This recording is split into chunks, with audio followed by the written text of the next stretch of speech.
कदाचित तुमचा विश्वास बसणार नाही या गोष्टीवर, पण आज मी देवाला पाहिलं. सांगतो, काही दिवसांपूर्वी मला एक मेसेज येतो ज्यावर मी नॉर्मल रिप्लाय देऊन विसरून जातो. आता आपली भंडाऱ्याहून पुढच्या जिल्ह्यात जाण्याची वेळ झाली होती आणि तेव्हा परत त्याच अकाउंटवरून मेसेज येतो, गोंदिया आला का? आणि कोणास ठाऊक कसं, पण मी बस मधून जेव्हा गोंदियाला उतरलो तेव्हा मला घ्यायला एक दादा त्याची बाईक घेऊन उभा होता. म्हणाला आपल्याला आता 17 किलोमीटर जंगलातून एका ठिकाणी जायचंय. जंगल पार करून आम्ही सोनेगाव नावाच्या गावात पोहोचलो आणि सगळं अचानक थांबल्यासारखं वाटायला लागलं. एक काका अंगण झाडत होते, नदीकाठी ताई कपडे धुत होती, लहान पोरं मजा करत शाळेला चालली होती. घराच्या अंगणात गुरं सुद्धा दिसत होती. एका ठिकाणी तर पोरं बॉटलची झाकणं गोळा करून सीते नावाचा खेळ खेळत होती. या खेळात ही झाकणं दगडाने आखलेल्या सर्कल बाहेर काढायची असतात. मग यांच्यात मी पण डाव घेतला.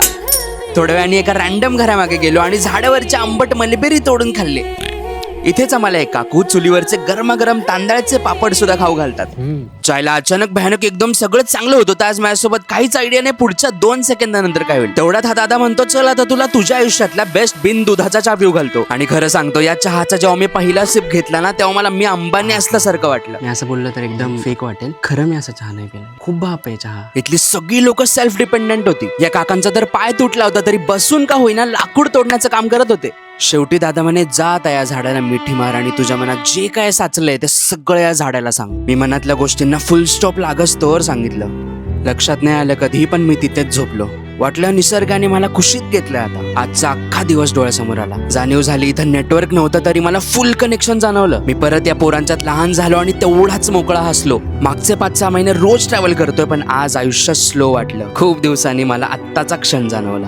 हा दादा माझा कोणीच नसताना पण इतके का त्याने मेसेजेस केले? कदाचित त्याला निसर्गानेच पाठवलं होतं मला परत निसर्गाजवळ आणायला. माझे डोळे उघडले आणि मला देव दिसला. ही गुरं, ही पोरं, ही ताई, ही माणसं, हा मावळता सूर्य, हे झाड, ज्याने माझी गोदाई नंतर सगळी निगेटिव्हिटी ऐकून घेतली, या सगळ्यांमध्ये मला देव दिसला.